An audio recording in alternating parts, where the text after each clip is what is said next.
L'administration belge d'Afrique comptait en 1960 10 000 fonctionnaires et agents, dont un quart d'universitaires, encadrant tous les services de la colonie. À côté de l'agriculture, de l'enseignement, du service médical, de la force publique, de la justice et des travaux publics, le service territorial était assumé par un peu moins de 2000 d'entre eux, assistés d'auxiliaires autochtones pour un territoire grand comme 80 fois la Belgique. Par l'étendue et la diversité de leurs responsabilités, les administrateurs territoriaux ont joué un rôle primordial dans la poursuite d'une politique de développement durable. Mémoire du Congo a voulu recueillir, avant qu'ils ne se perdent, les souvenirs des derniers témoins de cette époque. Ce qui m'a fait éclore ma vocation, c'est tout simplement la lecture d'une brochure qui m'est un jour tombée sous les mains alors que j'étais encore aux humanités, et qui décrivait la vie du territorial avec tout ce que cela avait de sens des responsabilités, de sens de la débrouillardise, de sens de l'initiative, du sens de l'apport de quelque chose, d'un mieux-être pour les populations noires. Que pouvais-je faire de mieux si ce n'est me diriger vers l'établissement scolaire supérieur qui formait justement à cette fonction, c'est-à-dire l'université coloniale. Pourquoi l'université coloniale? Parce que, bon, on était jeunes, on avait un idéal, on avait entendu parler, et moi particulièrement, j'avais entendu parler du Congo par un ancien qui avait été là-bas, qui avait pris sa retraite dans ma ville de Mazeic et qui parlait beaucoup, ce qui nous a donné l'idée d'aller voir également. Puis on aimait bien l'aventure. Et je dois dire qu'on se préoccupait très peu de savoir est-ce que la vie est difficile, est-ce qu'on gagne bien sa vie. Non, c'était l'aventure qu'on cherchait. Et peut-être quand même aussi un peu l'idéal de faire quelque chose pour les autres. Je me souviens qu'à l'université coloniale, le recteur Norbert Laude avait l'habitude de dire « vous avez une mission sacrée de civilisation ». Et on y croyait vraiment.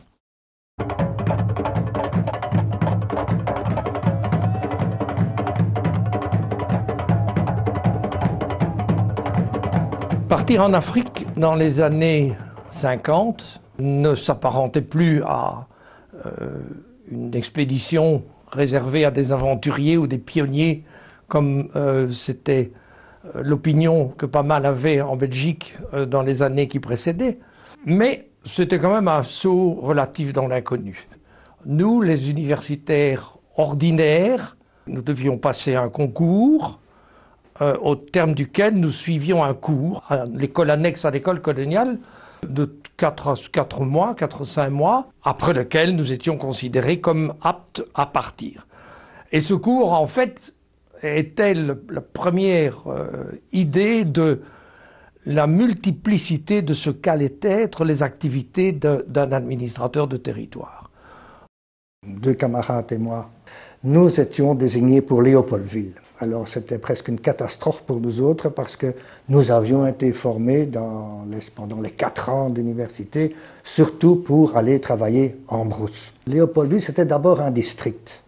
Donc c'était déjà un étage supérieur dans la hiérarchie, dans lequel il y avait 2 sections, 2 services qu'on appelait le service de la population blanche et le service de la population noire. 3 personnes qui s'occupaient uniquement du tribunal de territoire. Donc le tribunal civil pour les affaires civiles des Africains. Nous avions également un service qui s'occupait de la main-d'œuvre, comme on disait, c'est-à-dire chargé de régler tous les litiges qui se passaient au niveau des entreprises. Et il y en avait évidemment à Léopoldville. En gros, c'était surtout de se sentir proche de la population pour sentir la mentalité, surtout l'état d'esprit qui régnait de la population. Je suis là depuis une quinzaine de jours, on m'apprend que des policiers sont allés envoyer des convocations dans un village voisin et qu'on les a rabroués. Je ne connais pas la langue quand j'arrive là-bas, je parle le français et donc on doit traduire tout ce que je raconte. pour des populations à l'intérieur qui, elles, ont quelques bribes de français, mais enfin, qui, dans l'ensemble, ne peuvent pas entretenir une conversation en cette langue. Et donc j'arrive à cette première conclusion, c'est qu'il faut tout de suite me mettre à apprendre la langue. De ses occupations principales, le soir, après son travail, c'était d'apprendre le kiaka. D'apprendre le kiaka, qui est une langue très proche du kikongo. Donc il apprenait cette langue jour après jour. Il l'apprenait aussi en allant autour des feux discuter des devinettes, des proverbes et de tout ce que les Africains disaient. On nous faisait choisir une langue et vous aviez une chance sur 3 de taper juste. Moi j'ai tapé à côté, j'ai pris le Tsiluba et puis j'ai été envoyé dans une région swahili. Vous partiez à la territoriale, le Congo était 80 fois la Belgique. Et vous saviez que vous alliez quelque part au Congo. Inutile de vous dire que quand vous racontiez à votre belle-mère que vous emmeniez sa fille au Congo et qu'elle vous demandait où, et que vous disiez « je n'en ai aucune idée », ça ne faisait pas très sérieux. On devait se présenter en grand uniforme chez le gouverneur. Alors il m'a dit « voilà, il y a 2 postes qui sont libres. Il y a un poste à Inongo et un poste à Kikwit. Lequel prendrez-vous » Je dis, je prends Inongo. Il s'étonne, mais je dis, je sais que le territoire du lac Léopold II n'a pas bonne réputation au point de vue salubrité, qu'il a la réputation d'être le cimetière des Blancs. Mais enfin, mon ami qui doit me rejoindre, donc, lui est marié, et je lui laisse le poste, donc, de Kikwit. Alors il m'a dit, bon, c'est très bien votre geste, n'est-ce pas, mais seulement, il me faudra promettre 2 choses. D'abord, que vous vous adonnerez pas à l'alcool, et en second lieu, que vous ne prendrez pas de femmes indigènes. J'étais envoyé à Astrida, actuellement Boutaré, et mon administrateur territoire a dit, comme formation, au départ, pratique, pour connaître la base, il faut aller sur les collines. Au Rwanda, il faut savoir, il n'y a pas de village. C'est une population très dispersée. Le gouverneur Pétillon disait « soulevez 2 feuilles de bananier et vous verrez une habitation ». Ce qui veut dire qu'il faut beaucoup circuler pour voir les gens. Et donc, on m'avait assigné comme travail d'initiation de découper, donc de piqueter 1 hectare de terre, 1 hectare, 100 mètres sur 100 mètres, et à l'intérieur de cet hectare, faire l'inventaire complet de tout ce qui existe, aussi bien matériel que animal que humain. Kibambi est un poste détaché dans le territoire de Madimba, à l'est, et là, le chef de poste, que je dois reprendre, lui est très pressé de partir. Nous avons 2 jours de reprise-remise, et me voilà seul, à 100 km du territoire, à un endroit où je n'avais ni téléphone, ni radio, ni courrier tous les jours, ni véhicule, ni personne pour me dire ce que j'avais à faire, sauf le commis de l'administration et l'assistant agricole, avec lequel je commence à voir un petit peu ce qu'il y a comme problème.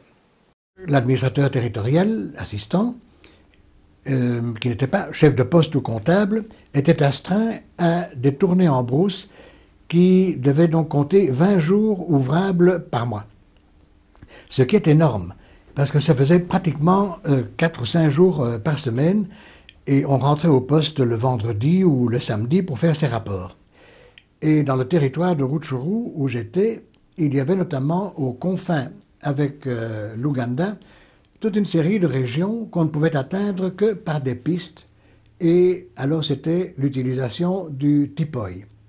Le tipoy qui était une chaise à porteur. Et il y avait donc 2 porteurs devant, 2 derrière. Ils s'échangeaient. Et on partait. Souvent avec toute la famille. Ma femme suivait. Les bébés, quand ils étaient plus jeunes, on accrochait le berceau ou on l'accrochait sur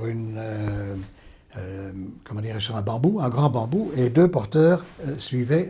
Quand le linge n'avait pas eu le temps de sécher, il y avait également un porteur avec un poteau, le fil, tout le linge, et un autre porteur derrière.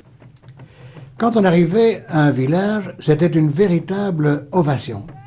Les Rwandais étaient très fiers de porter l'Européen, ou le chef indigène. Aussi, ils se disputaient pour pouvoir le porter. Donc, ils préféraient porter le chef, ou l'administrateur, ou l'agent territorial, plutôt que les mâles qui les accompagnaient. En outre, je partais avec un karani. Qu'est-ce que c'était un karani? C'était un secrétaire indigène qui était affecté à chaque administrateur pour lui permettre d'être interprète, parler la langue du pays, et également dans tous les contacts avec les Rwandais qu'on rencontrait. On passait dans du marécage, il fallait patauger dans l'eau. Jusqu'à 11 heures de marche pour arriver d'un village à l'autre. Et les indigènes m'avaient appris à jouer du tam-tam. Si bien qu'il y avait un tam-tam dans tous les villages pour propager les nouvelles du pays. Au début, ils annonçaient, voilà, la thé va vous arriver. Alors après, bon, je continuais et il m'avait dit, voilà, vous tapez à tel endroit, vous, pam, pam, pam, et vous pourrez annoncer vous-même votre arrivée. Pierre m'avait dit, tu sais, la vie en brousse, la vie en voyage, c'est pas tellement drôle. Je dis, tu sais, la vie pour moi toute seule ici, c'est pas tellement drôle non plus. Donc je serais très heureuse de voyager avec toi. Et d'ailleurs, le temps passait plus vite une fois qu'on partait. Mais quand on partait, c'était évidemment la grande aventure. Parce qu'il fallait charger dans le camion non seulement tout le matériel pour dormir, etc. Nous autres, nous dormions sur des malles-lits. Si vous vous souvenez, on ouvrait ça comme un accordéon, il y avait une toile et puis un tout petit matelas en raffia qui était vraiment fort mince. Et nous avions donc, pour partir, fait tout ce qu'il faut, une malle cantine, une malle archive, une malle lit, une malle... qu'est-ce qu'il y a encore? Malchop. Donc tout ce qu'il fallait pour occuper un gîte. C'est la frontière de l'Ouganda. Et là, le douanier était rentré en congé et il manquait de douanier. Donc pendant 10 jours, j'ai dû faire le douanier. À un moment donné, ma femme a des fièvres terribles. Je ne sais pas ce que c'est. Je suis à 70 km du premier Européen. Je n'ai pas de voiture. Je n'ai une voiture qu'1 an après mon arrivée. Il n'y a pas de téléphone, il n'y a pas de télégraphe, rien du tout. Et un des agents rwandais de la douane est allé de l'autre côté de la frontière, a ramené un infirmier ougandais. Ma femme avait la malaria, et sans ça, j'étais veuf. Quand vous étiez malade, que vous aviez une malaria en brousse, est-ce qu'on peut oublier ça? Que là, votre cuistot, comme une mère, vous soignait. Vous étiez en train de trembler sous votre malaria, et lui, il montait la garde à l'extérieur pour empêcher, non. Parce que les gens venaient vous voir pour n'importe quoi. Qu'ils empêchaient. Hein? C'est ça. Ça, ce sont les souvenirs. Arrivé à Mouloloa, après un jour ou deux, on a constaté que le pain moisissait. On grattait le pain. Le 3e jour, il moisissait de nouveau. On grillait le pain. Mais la leçon était bien apprise car le safari suivant, mon épouse n'emportait plus de pain, elle emportait de la farine. Et lorsqu'on trouvait dans un village, le gîte où il fallait s'arrêter, on fabriquait un four, simplement en plaçant des moellons de grosses pierres en cercle. J'ai toujours eu beaucoup d'admiration pour ces cuisiniers qui aidaient de quelques pierres et une plaque de fer, vous faisiez du pain, vous faisiez même des tartes, etc. Le dimanche, ils faisaient des pistolets. Nous avons donc énormément voyagé, non seulement sur nos routes, mais en baleinière aussi. Tout à coup, il y avait une panne, alors le chauffeur, qui n'était pas nécessairement un grand mécanicien, chipotait pendant un quart d'heure et on sentait qu'on se laissait aller au fil de l'eau. Ce n'était pas tellement rassurant, surtout quand vous voyez qu'à ce moment-là, il était déjà 5h30 et qu'une demi-heure après, vous seriez dans le noir. On voyageait de gîte en gîte.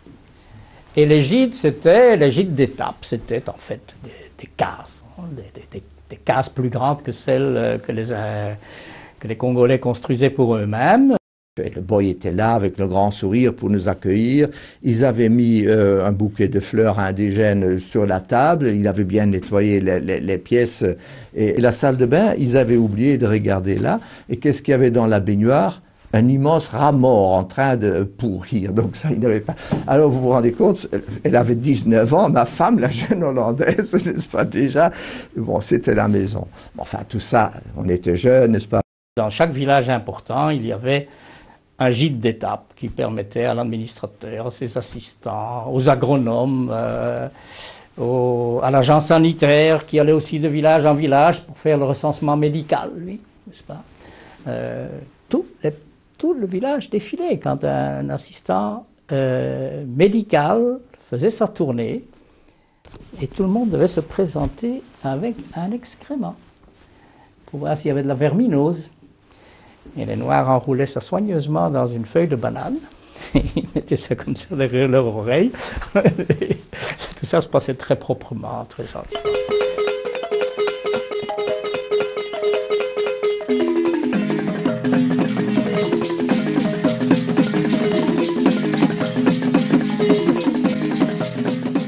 Quand je regarde mon premier ordre de mission, l'administrateur me dit « je vous déplacerai avec vous pendant les premiers jours du mois, et puis voilà ce que vous allez faire.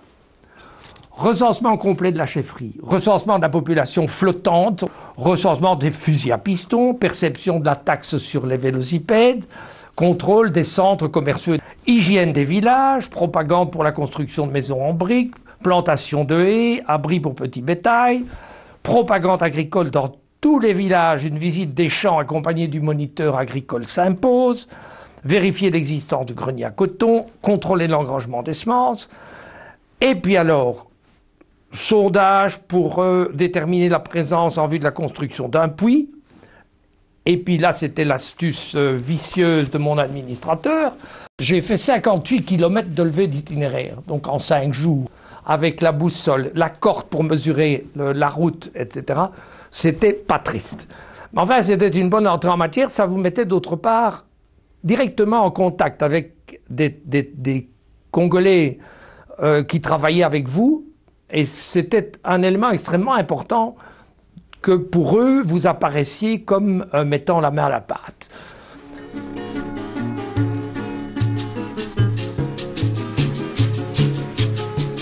Nous gérions le Congo en utilisant au maximum la structure coutumière, en soutenant au maximum les institutions tribales et en s'appuyant sur le chef, son conseil des notables, son tribunal indigène pour tout ce qui pouvait être de sa compétence.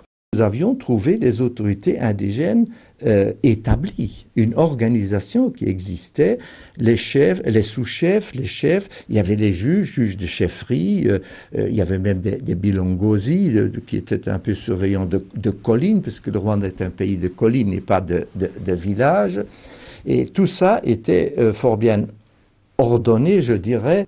L'administrateur s'occupait du contrôle des chefferies, ce qui voulait dire tout cet aspect budgétaire, cadre, police, etc. Mais surtout de déterminer, avec l'appui du chef et de ses notables, le dossier politique de la chefferie pour voir comment se ferait la succession du chef le jour où il disparaîtrait. Il y avait énormément de conflits de terre entre Africains, entre clans et entre villages sur la possession de la terre dans le Bas-Congo. Il a été de secteur en secteur, de village en village, pour faire le relevé des conflits.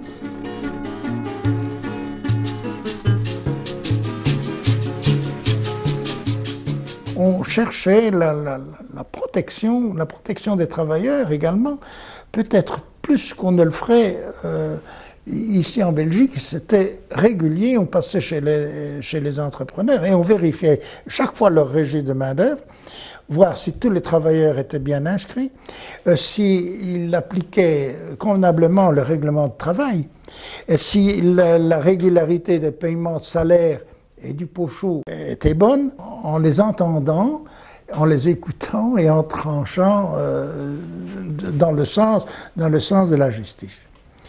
Nous étions vraiment très perfectionnistes jusque dans le détail. Ils savaient très bien que l'administrateur qui venait là, qui se déplaçait, ce n'était pas pour faire du tourisme, mais pour voir si tout était en ordre. C'est-à-dire voir si les cases étaient propres, si les fameux lazarettes, les fameux WC, étaient bien à la distance réglementaire des cases et si tout cela était conforme au règlement. On a créé une coopérative. La coopérative a aussi acheté des tracteurs. Alors on a calculé le rendement. Il fallait discuter avec les paysans parce qu'ils devaient payer le labour. Et ça. Le lendemain, j'avais une délégation de femmes. Et les femmes me disent, tu sais, Boana, nos maris n'ont pas envie de payer. Bien sûr, ils ont envie de garder l'argent pour eux. Mais qui est-ce qui va faire, là? Qui est-ce qui va labourer le champ? C'est nous. Hein? Eh bien, ne vous en faites pas. Les tracteurs peuvent venir, je vous assure. Ils vont payer. Ils ont payé. Parce que leur femme avait décidé que ça valait la peine. Mon mari, parlant parfaitement le Kiaka et le Kikongo, donc à l'époque, il a été affecté d'abord au problème du kibanguisme, en vue de permettre à la secte d'avoir une autorisation légale, et donc d'abandonner leur xénophobie ou leurs excès, et donc de devenir une église traditionnelle. Lors d'une de ces réunions de secteur, ils sont là donc 150, 200 autour de moi à débattre des problèmes qu'ils avaient à débattre. Une des premières questions qu'on me pose, l'État n'aime pas la polygamie, vous faites payer, c'est encore avant le décret où on interdisait la polygamie, donc à ce moment-là, elle était admise, et on faisait payer un impôt supplémentaire aux polygames. Et alors j'ai eu une illumination, je ne sais pas très bien comment ça m'est venu, mais enfin de temps en temps ça arrive. J'ai demandé à l'un qui posait la question, je dis, combien d'enfants naissent dans ton village tous les ans? Une centaine. Combien de garçons, combien de filles? À peu près la même chose. Un autre, je pose 3-4 dans la question. La même réponse, le nombre de garçons est égal au nombre de filles. Alors j'avais la réponse.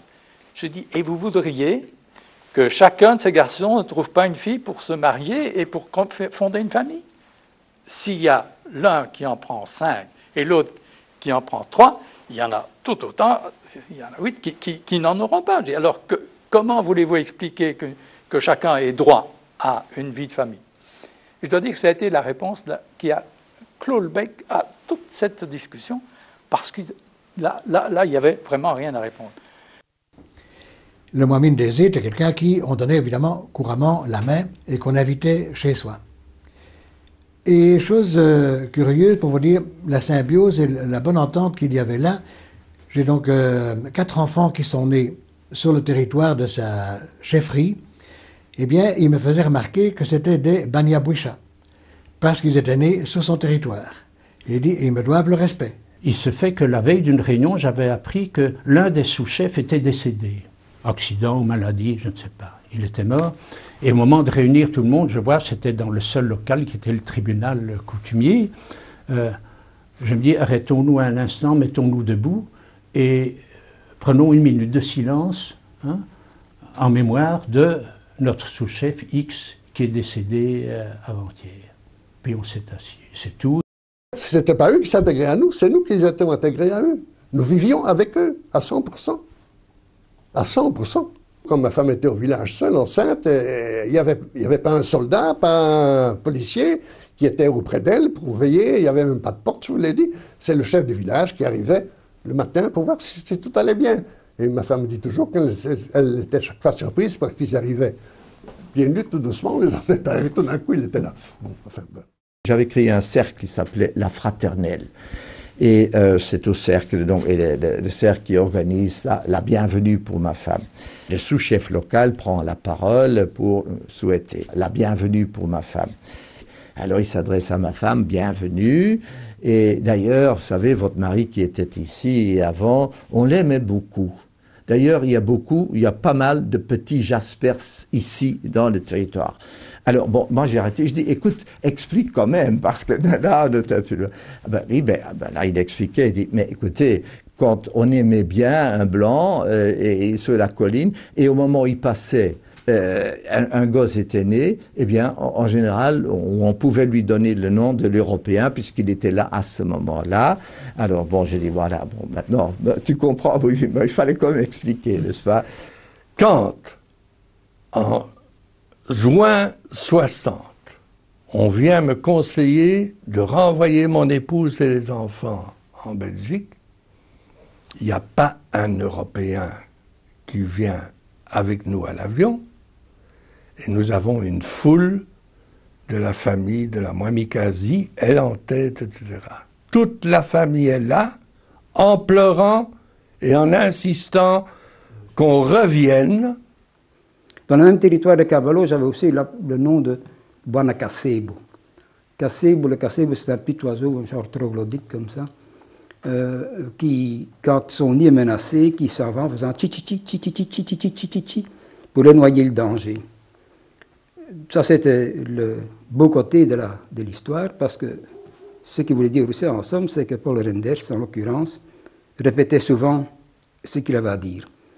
Je me répétais pour être sûr qu'ils avaient bien compris, je répétais. Dans le signalement, il était prévu comportement avec les indigènes, les autochtones. Et ça avait autant de valeur que vos aptitudes professionnelles ou autres. Si vous étiez mal vu des Congolais, vous aviez d'abord la mission qui faisait pression, hein, et il y avait une rumeur autour de vous. Si vous oubliez de payer la poule ou les œufs que le chef vous avait apportés, on le savait, hein, le tam-tam. Et tu rentrais au port, tu disais, tiens, tu ne payes pas ta poule, toi. Tu ne payes pas tes œufs. C'était presque un blâme.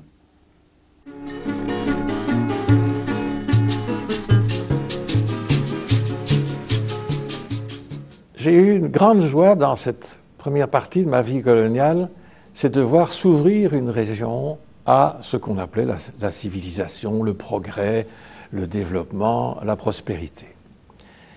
Il existait un régime, je crois que d'autres en ont déjà parlé, un régime de cultures imposées, c'est-à-dire que dans l'intérêt des populations, pour qu'ils ne meurent pas de faim, pour qu'ils aient des semences pour la récolte suivante, les cultures suivantes, on les obligeait effectivement à faire quelques cultures. Pour eux, des arachides, des patates douces, du manioc, hein, des haricots, c'était vraiment dans leur intérêt aux Africains et pas pour en faire de l'exportation ou pour que des colons éventuellement ou des commerçants européens s'enrichissent. Cette culture industrielle n'était qu'une petite partie du cycle culturel et qu'elle avait même l'avantage d'amener les cultivateurs à faire des parcelles plus grandes, c'est-à-dire à se constituer des réserves alimentaires plus importantes. Il se trouvait toujours, à n'importe quel endroit du Congo, un colon, une entreprise, une mine, une société qui était avide d'acheter des vivres pour sa main-d'œuvre, puisque la législation obligeait tous les employeurs à donner les rations en nature. Quand vous vous trouviez à 20, 30, 40 kilomètres d'une route, qu'est-ce que vous vouliez faire? Vous ne pouviez pas bouffer des arachides et bouffer des haricots plus que vous n'en aviez pour votre consommation et celle de votre famille. Alors, c'était assez choquant de voir ceux qui étaient en bord d'une route exercer, faire leurs cultures imposées, le faire convenablement et prospérer. Ils ne s'enrichissaient pas, mais enfin, ils vivaient bien avec le revenu de leur production. Et ces pauvres types à l'intérieur, moi j'étais obligé de leur envoyer des policiers, on mesurait toutes les parcelles, et tous ceux qui n'avaient pas fait leurs parcelles craquent dedans, amende et parfois prison quand ils étaient récidivistes. Et lors d'un conseil de chefferie, je dis, et si on changeait ça? Et si on essayait de rendre les régions accessibles? Quand je leur ai dit, mais vous savez, la route, on va la faire, vous êtes d'accord? Mais j'ai pas d'argent pour la faire. Hein? Murmure. Et je dis, mais si vous la faites, moi je vous ferai le tracé, moi je vous aiderai à la construire, et quand la route sera faite, je vous garantis que les commerçants, on va faire un marché, et les commerçants viendront acheter vos produits. Quelques semaines après, le nombre de travailleurs que j'avais demandé sont là. 6 mois plus tard, j'ai eu le plaisir d'inaugurer cette route avec les chefs qui étaient dans mon pick-up derrière, en turbané et tout fiers de leur inauguration avec moi. Et on a parcouru cette route sans que les ponts ne s'effondrent. Et on est arrivé au terminus, où déjà le chef local avait préparé un lupangu, c'est-à-dire un petit endroit clôturé pour que le marché puisse se tenir. À l'époque, surtout, le café était rentable, qui permettait de planter autour de la case une parcelle, disons, de 20-30 arts de café, pour lequel j'ai créé des coopératives. Et je me vois encore en route pour la banque de Bounia, pour aller discuter le bout de gras avec le directeur de la banque et lui dire, vous savez, monsieur le directeur, je veux créer des coopératives, mais j'ai pas de sous. Hein. Alors, moi, je voudrais bien emprunter des sous pour pouvoir donner une avance aux Congolais, leur faire confiance, en leur donnant quelque chose au moment de la livraison, d'acheter des sacs pour mettre le café dedans, d'acheter de ces machines qu'on appelle des dépulpeuses pour enlever la chair de la cerise du café. Eh bien, croyez-moi, le directeur de la banque m'a dit, ça n'a pas duré, allez, disons, ça a duré 10 minutes. Et il a dit, d'accord, je vous donne 12 millions. Nous avons, à la première année, nous avons acheté 4000 kilos de café. C'était la première année. La deuxième année, on en a acheté, je crois, 10 000, je crois. Et la troisième année, je crois qu'on en a acheté 30 ou 40 000. J'avais un ingénieur agronome avec moi dans ce poste qui, lui, avait dans ses cartons quelques projets. Il en avait notamment celui de créer un cheptel bovin. À cet effet, il acheta un taureau et une vache, et on fit un beau crâne et on enferma ces bêtes là-dedans. Mais malheureusement, les seuls qui ont pu profiter de ce premier couple, ce furent les lions, bien sûr. Alors on a cherché et on a trouvé dans ces cartons encore la sériciculture. Il avait fait un projet d'élevage de vers à soie en disant ben, c'est très peu de choses, mais ça paye cher.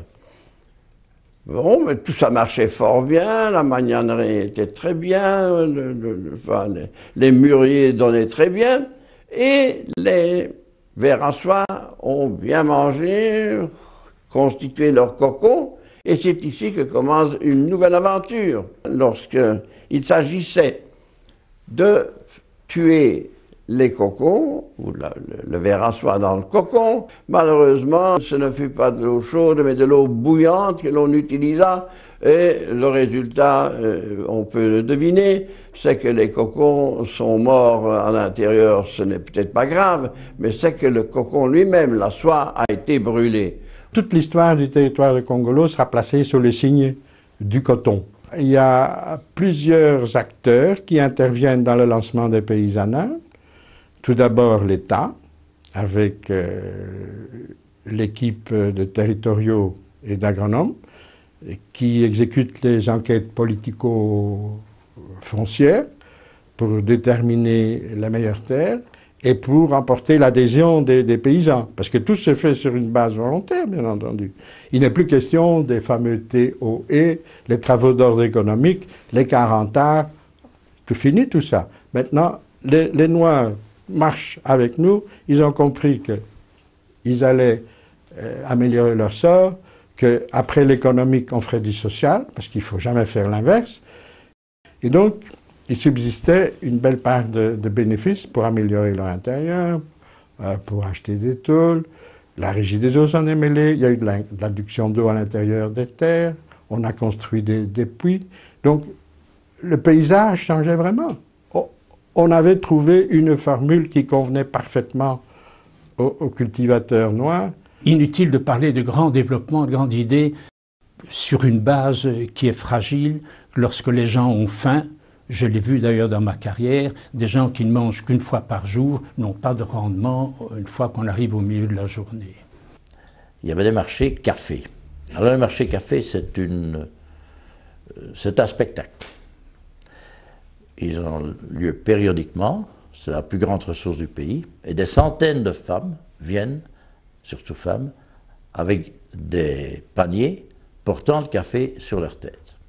Et tout ça se présente dans un endroit très dégagé, et les commerçants sont là, commerçants hindous, commerçants européens. Et alors c'est la grande foire, parce que chaque commerçant crient « Venez, venez, venez chez moi ». Je trouvais ça vraiment très ennuyeux et j'ai réussi à les convaincre de faire un consortium. Que moi j'ai les balances, qui me prêtent des sacs de café et je fais la pesée avec quelques assistants africains. Et chacun reçoit un petit papier avec le poids que nous avions pesé et va alors chez le commerçant qui désire. Ça marchait comme sur des roulettes.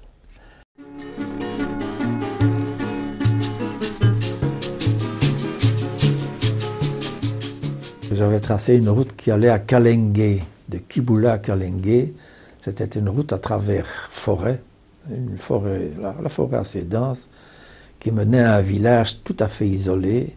Et les villageois m'avaient demandé de pouvoir avoir une route pour qu'on aille les ravitailler et chercher leur coton et leurs arachides. On m'a un jour amené un compresseur. Je vous jure que c'est la stricte vérité. Un compresseur, un marteau-pic, une caisse de dynamite, et on m'a dit, voilà, ça c'est pour les rochers, vous allez les faire sauter. Et j'ai fait sauter les rochers.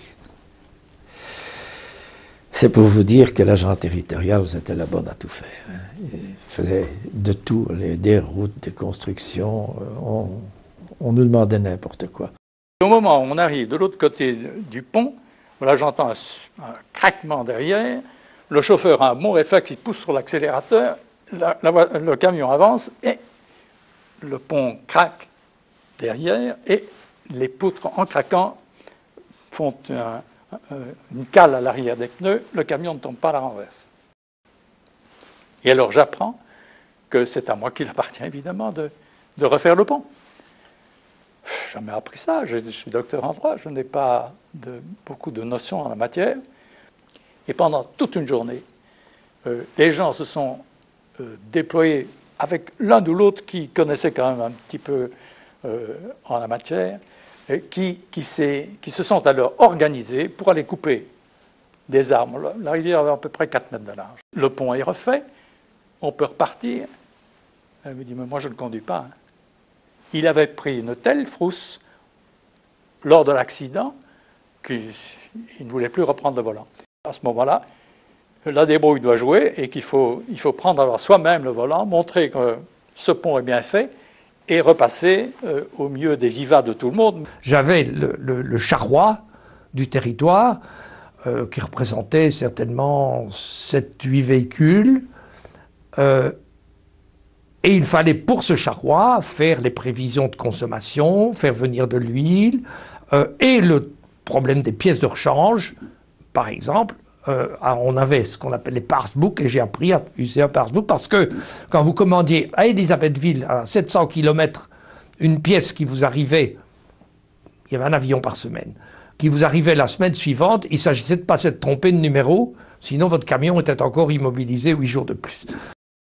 Bien sûr, étudier une route, ça paraît n'être que le travail d'un géomètre. Étudier un nouveau tracé, mais on le faisait sans géomètre, on le faisait avec des moyens du bord, hein, une planche délimitée par 10 cm et une lunette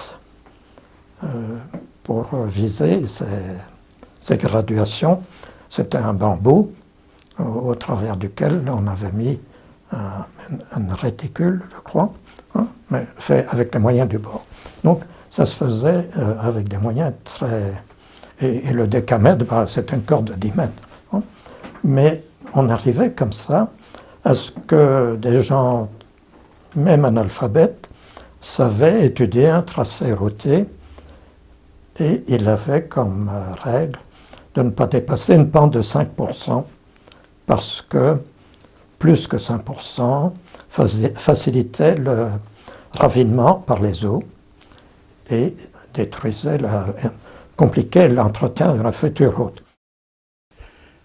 Finalement, à la fin de la période coloniale, on était parvenu à construire 1000 km de route en territoire de Congolo, qui n'est pas plus grand que la Flandre, dont 250 km de routes d'intérêt général, les RIL et les RIG, Et le fameux tronçon d'intérêt général faisait partie de la grande dorsale, le Cap, le Caire. On voyait parfois passer des touristes qui se rendaient tout simplement vers le nord, vers le sud. C'était la Pax Belgica, on voyageait sans problème.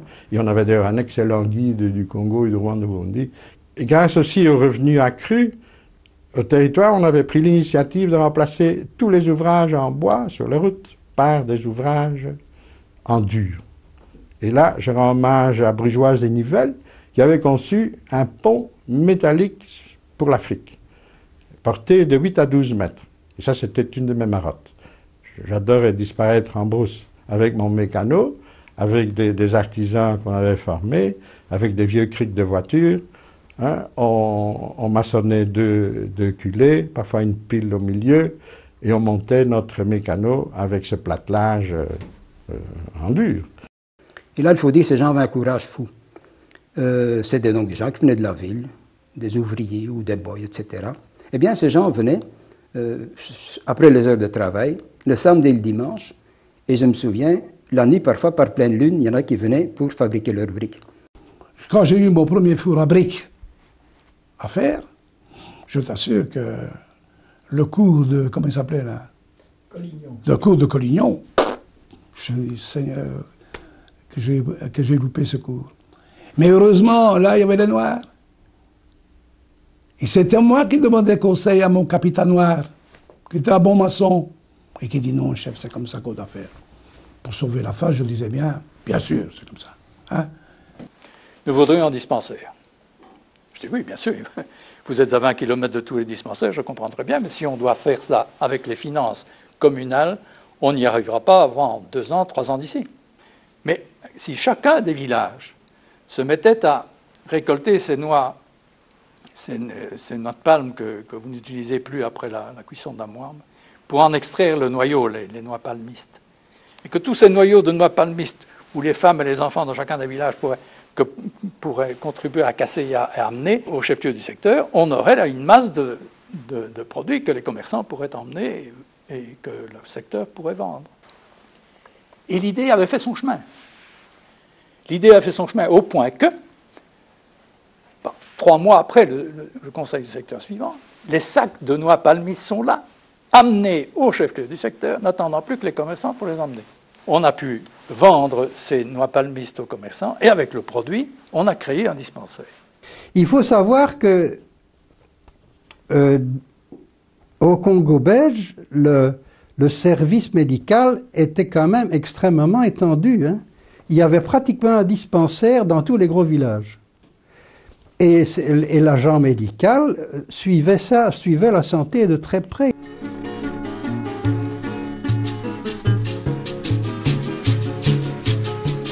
Une fois qu'on avait atteint le grade d'APAP, d'ATAP, d'administrateur territorial principal, on était président du tribunal de territoire. Et là, c'était tous les jeudis.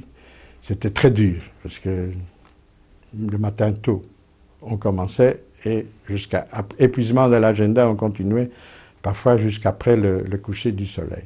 Et ça, c'était un spectacle formidable de voir ces Noirs présenter leur cas.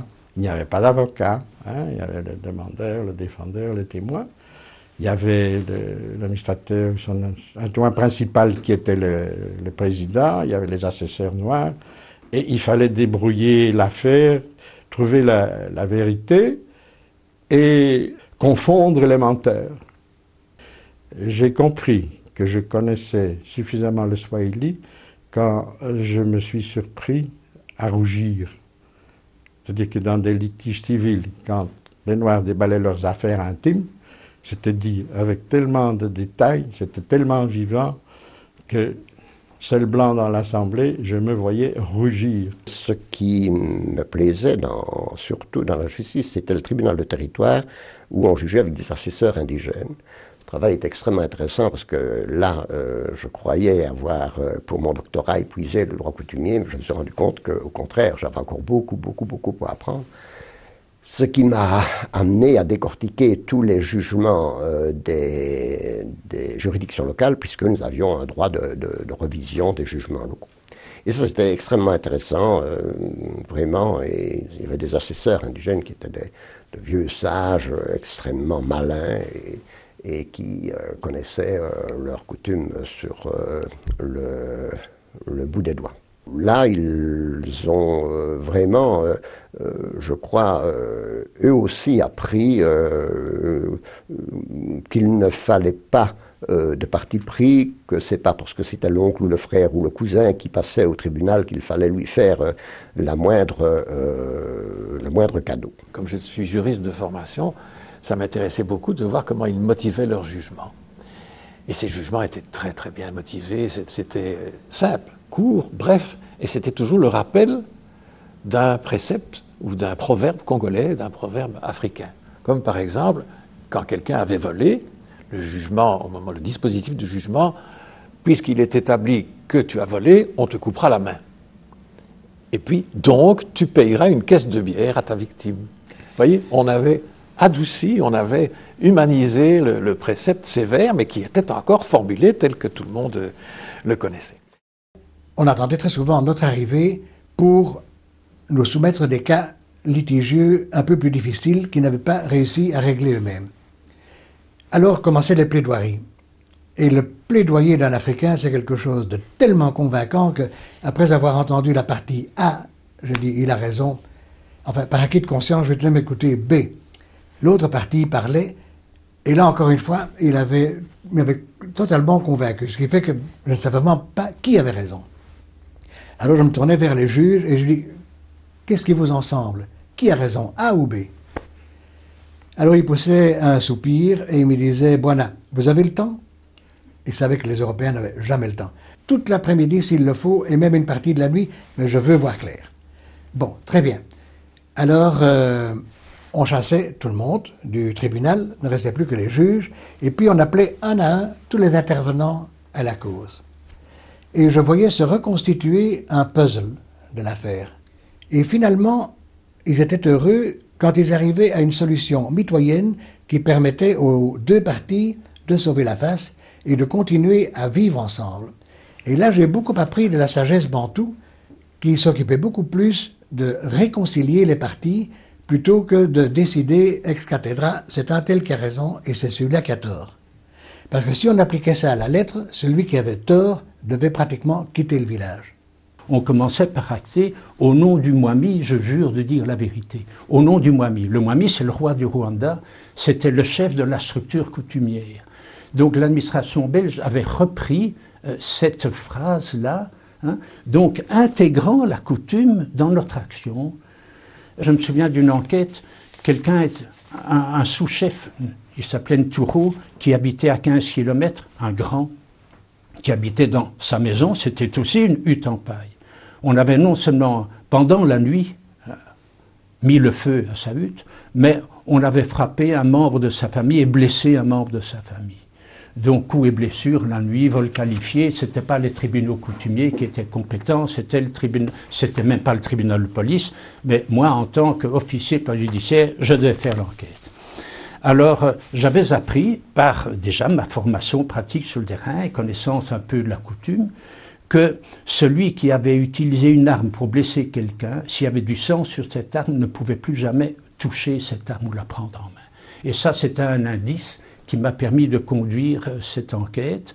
J'ai donc saisi toutes les armes, c'est-à-dire les flèches, les arcs, les machettes, les couteaux, qui avaient dans un certain rayon autour de cette maison qui avait brûlé.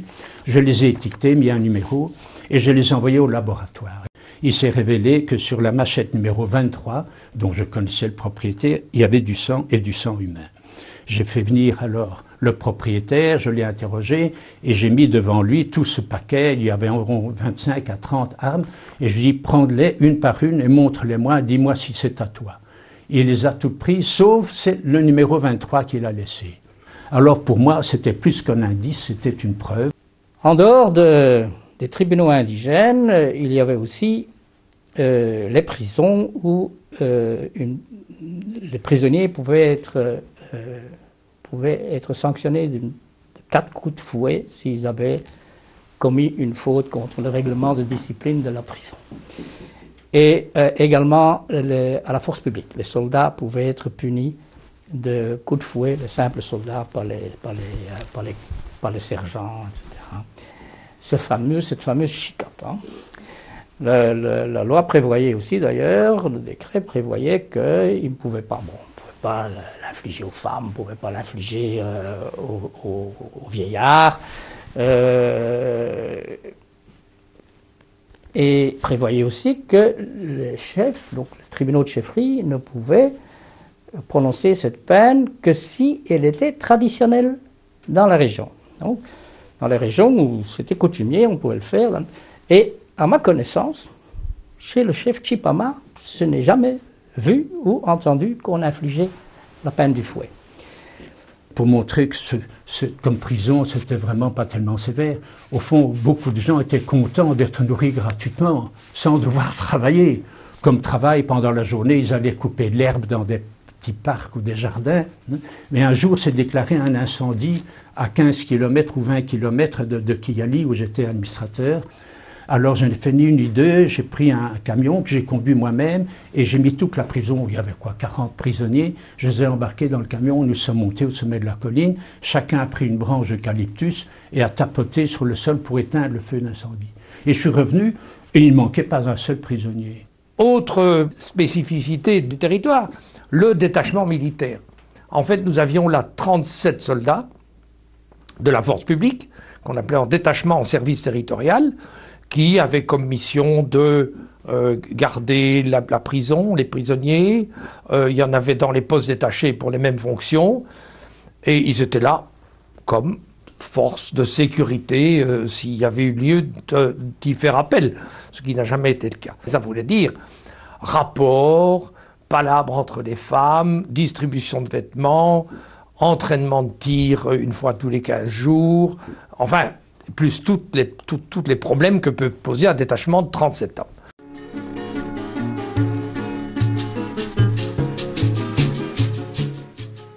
Le Bas-Congo était une région qui, au niveau de l'évolution vers l'indépendance, était extrêmement sensible. Pourquoi? Parce que les Bas-Congo étaient très évolués, qu'ils avaient énormément d'écoles supérieures, qu'ils avaient été en contact avec les Européens depuis plusieurs siècles, et qu'ils avaient une très forte conscience de leur authenticité et de leur culture. Les Bas-Congo ont très vite compris qu'on n'allait rien leur accorder, et donc ils ont commencé une période très importante de désobéissance civile. Entre 58 et 59, l'indépendance étant fixée au 30 juin, nous nous sommes trouvés dans une situation extrêmement difficile. Mon mari travaillait toujours à ces problèmes de terre et donc à résoudre en appel tous les conflits qu'il y avait. L'année 1960 a été très très dure, jusqu'au jour où, n'en pouvant plus, vraiment, avec M. Saint-Train, le 30 avril 1960, ils ont décidé, une sorte de coup de force, ils ont décidé de remettre les clés du territoire à des adjoints africains, en disant c'est ça qu'il fallait faire. Et nous étions là, en première ligne des difficultés. Ce souci de protection, cet idéal, si vous voulez, mis en pratique, moi, je dois dire que ça m'épanouissait, ça allait tout à fait dans mes cordes. C'est ça, ce sont les souvenirs.